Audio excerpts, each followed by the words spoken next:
नमस्कार, आप देख रहे हैं समय साक्ष्य। मैं प्रीति रावत आपके साथ। उत्तराखंड में आगामी विधानसभा 2022 के चुनावों की तैयारियों में सभी लोग जुट गए हैं। सभी पार्टी अपनी अपनी ओर से पूरी तैयारियां कर रही हैं और इसी क्रम में आज हमारे साथ बातचीत के लिए मौजूद हैं आशीष नौटियाल, जो कि अभी हाल फिलहाल में राज्य स्वराज पार्टी को छोड़ कांग्रेस पार्टी में ज्वाइन हुए हैं। तो आइए कुछ बातचीत हम इनसे कर लेते हैं। बहुत बहुत स्वागत है सर आपका समय साक्ष्य में। नमस्कार, बहुत बहुत धन्यवाद आपका। सबसे पहले तो हम यही जानना चाहेंगे, क्या वजह रही कि राज्य स्वराज पार्टी से आपने कांग्रेस का दामन थामा? देखिए मैडम, हमें समाज सेवा करनी है और समाज सेवा निश्चित तभी हो सकती है जब लोग हम सत्ता के करीब हों। तो मुझे लगा क्यों ना 2-3 महीने रह गए हैं और 2-3 महीने में संगठन बनाना और सारे काम करना अपने आप में बहुत टफ लग रहा था। तो मुझे लगा कांग्रेस एक ऐसी सरकार है जो पुराना, जिसको राजनीतिक अनुभव भी है और मुझे भी एक गुरु की आवश्यकता है कि राजनीति में, क्योंकि मेरा राजनीतिक इतिहास बहुत लंबा चौड़ा नहीं है। तो मुझे लगा यहाँ पे प्रभुलाल बहुगुणा से मेरी मुलाकात भी थी, जो पिछले विधानसभा प्रत्याशी भी थे। तो उन्होंने मुझे कहा कि अगर आप सब मिलकर साथ में काम करते हैं और जो आपकी इच्छाएं हैं, जो अपने विधानसभा के लिए आप लोग सोचते हैं, वो हम लोग कर सकते हैं मिलके।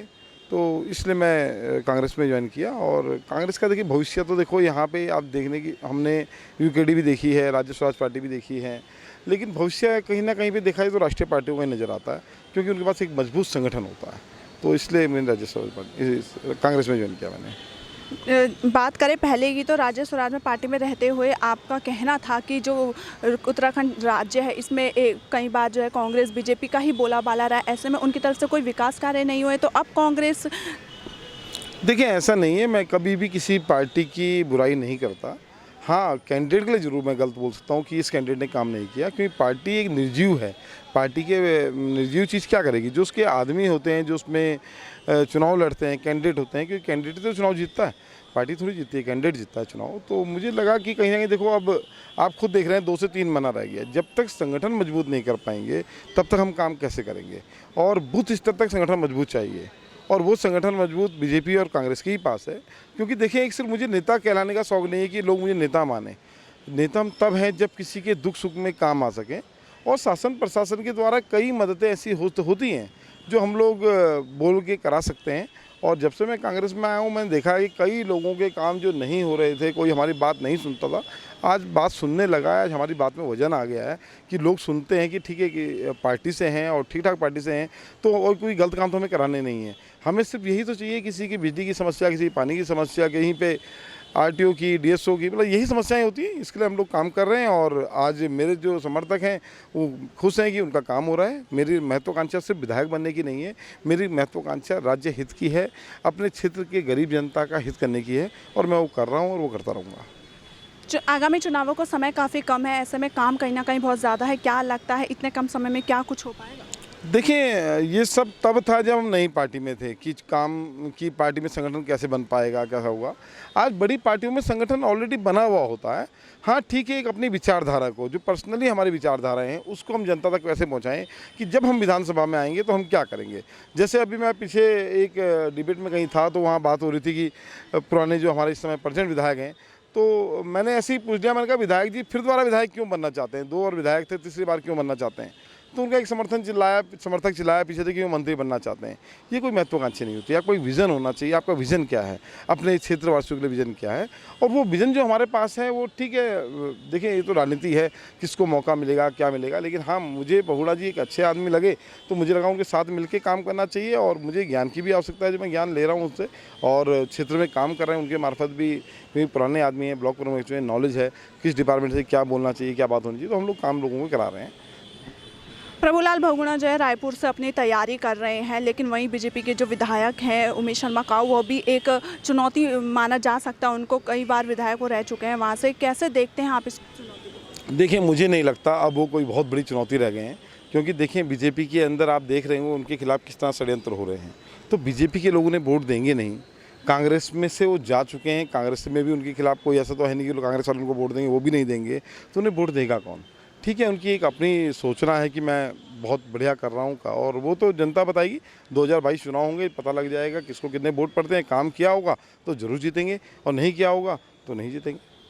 एक आखिरी सवाल मैं यहाँ पे पूछना चाहूँगी। विज़न की बात यहाँ पे की गई है। पहाड़ों में हमेशा समस्या रही है पलायन को लेकर या अन्य रोजगार के मुद्दों को लेकर। ऐसे में कैसे देखते हैं आप, क्योंकि 20 वर्ष से लगातार जो है यही बातें चुनावी दौर में कही जाती है, घोषणाएं की जाती है, लेकिन जस का तस ही वहीं पर है। कोई इस पर देखिए पलायन होता क्यों है, इसकी हमें गहराई पे जाना पड़ेगा। देखो पलायन आज हम लोग भी तो कहीं ना कहीं से देखा जाए तो पलायन करके देहरादून में शिफ्ट हो गए। तो पलायन का मेन रीज़न क्या है कि पहाड़ के अंदर रोज़गार की हम व्यवस्था नहीं कर पा रहे हैं। या चलो रोज़गार की बात छोड़ें, हम स्वास्थ्य की व्यवस्था भी नहीं कर पा रहे हैं, हम शिक्षा की व्यवस्था भी नहीं कर पा रहे हैं, तो पलायन तो होना तय है। क्या होगा अगर एक बात बताएं, चलो रोज़गार के लिए तो एक आदमी कोई छोड़ के शहर को, अपना गांव छोड़ के शहर चले जाएगा। पलायन तो आज यहाँ से लोग अमेरिका और विदेशों में भी जा रहे हैं, पर सिंगल जा रहे हैं, परिवार नहीं जा रहा। पर गांव से परिवार का परिवार पलायन कर रहा है। उसका मेन कारण है कि वहाँ शिक्षा व्यवस्था अच्छी नहीं है। जो इंग्लिश मीडियम स्कूल लोगों को चाहिए, जिस प्रकार की पढ़ाई चाहिए, वो पढ़ाई हम लोग वहाँ उनको नहीं दे पा रहे हैं, और ना हम उन्हें स्वास्थ्य दे पा रहे हैं। अगर आज जरा सी बीमारी होती है तो उनको देहरादून में आना पड़ता है, चाहे CT स्कैन हो, चाहे MRI हो, छोटी छोटी बातों के लिए। तो अगर पहाड़ों के अंदर आप स्वास्थ्य और शिक्षा भी दे देंगे तो पलायन रुक जाएगा। और रोज़गार का भी ऐसा नहीं है कि पहाड़ में व्यवस्थाएं नहीं हो सकती, कई तरीके की व्यवस्थाएं। देखिए एक अखरोट है, अखरोट हमारे पहाड़ों में होता है, टिहरी जैसी जगह में अखरोट की खेती होती है, कि अखरोट होते हैं, पर उसकी क्वालिटी अच्छी नहीं होती है। तो यानी कि क्लाइमेट तो अखरोट को अलाउ करता है ना। अगर वहाँ पे अखरोट की खेती, अखरोट के पेड़ लगा दिए जाते, तो जैसे जम्मू कश्मीर अन्य जगह से फल और वो चलते हैं, अखरोट वगैरह ड्राई फ्रूट वहाँ के बिकते हैं, तो शायद हमारे पहाड़ से भी हमारा एक्सपोर्ट होना शुरू हो जाता, बाहर माल जाना शुरू हो जाता, हमारा पूरा पहाड़ उससे खा लेता। पर हमने उस पर ध्यान नहीं दिया। आज आप देखिए अगर पहाड़ों में कुछ नहीं तो शहद, खेत तो है ना, हमारे खेतों में चाहे शहद के बक्से हैं, चाहे कुछ लगाए तो जा सकते हैं। ऐसा तो नहीं कि मतलब देखो कोई भी ज़मीन इतनी भी निकम्मी नहीं है कि कुछ भी नहीं हो सकता। अगर उसमें कोई खेती नहीं हो पा रही बाय द वे, तो उसमें कुछ ना कुछ तो होगा, ऐसे तो नहीं, ज़मीन तो है ना। तो वहाँ पे गवर्नमेंट लोगों को इतनी योजनाओं की किताबें भरी पड़ी हैं गवर्नमेंट की, पर उन योजनाओं को बताने का काम ही नहीं करती। आज आप देखिए इंजेक्शन फ्री लगाया आपने, इसके लिए अगर आप जगह जगह पे बोर्ड ना लगाते कि Modi ji thank you injection free के लिए, और इससे बढ़िया ये बोर्ड लगाए थे कि आपकी ये योजना है पहाड़ वालों के लिए, ऐसे बोर्ड लगाते, लोग पढ़ते और लोगों को उस योजनाओं का लाभ मिलता। पर योजनाओं की तो आपने किताबें बना के संभाल दी हैं, उन योजनाओं की भरमार है, पर वो योजनाएं एंड यूज़र तक नहीं पहुँच पा रही है। तो ये बड़ा दुर्भाग्य है। और हम लोग सोचते हैं हम अगर सत्ता में कहीं होते हैं तो हम गवर्नमेंट की योजनाओं को जन जन तक पहुंचाने का काम करेंगे। जिस प्रकार आज बीजेपी काम कर रही कि मेरा बूथ सबसे मजबूत, इससे बढ़िया कहते हैं मेरा राज्य सबसे मजबूत, मेरा राज्य सबसे मजबूत है, यहाँ शिक्षित लोग हैं, रोजगार में हैं, तो ये ज़्यादा अच्छा था। स्वास्थ्य का लाभ होना चाहिए, सबका अधिकार है। तो मेरा तो मेन मकसद, आपसे पहले भी अगर आपसे मेरा कभी इंटरव्यू आओ तो मेरा मेन मकसद है कि स्वास्थ्य का लाभ तो मिलना ही चाहिए, और सब मैं उतना मायने नहीं रखता जितना स्वास्थ्य है। देखिए स्वास्थ्य पर किसी का अधिकार है, हम सब जो भी दुनिया में जो भी जीव हैं सब भगवान के भेजे हुए हैं। और गरीब तबके का बड़ा दुख होता है मुझे जब एक गरीब तबका कहता है कि मेरे पे पैसा नहीं है इसलिए मैं इलाज नहीं करा पा रहा। तो मैं चाहता हूँ कहीं ना कहीं अगर हम सत्ता में नज़दीक हों, सत्ता में हों, तो हम लोग स्वास्थ्य की ऐसी व्यवस्था करें, आप जहाँ बीमार हैं आप हॉस्पिटल में जाएं और अपना इलाज करा के आप घर आ जाएं। तो मेरा एक टारगेट है और सपना है, मैं इसको पूरा करने के लिए राजनीति में हूँ और मैं उम्मीद है कि मैं करूँगा। चलिए बहुत बहुत धन्यवाद समय साक्ष्य में समय देने के लिए। आगामी चुनावों में जनता का मोड़ किस ओर होगा या जनता किसे अपनी सरकार चुनती है, यह सब तो आने वाला वक्त ही बताएगा। और अन्य जानकारियों के लिए भी देखते रहें समय साक्ष्य में। प्रीति रावत अपने सहयोगी राजेश के साथ।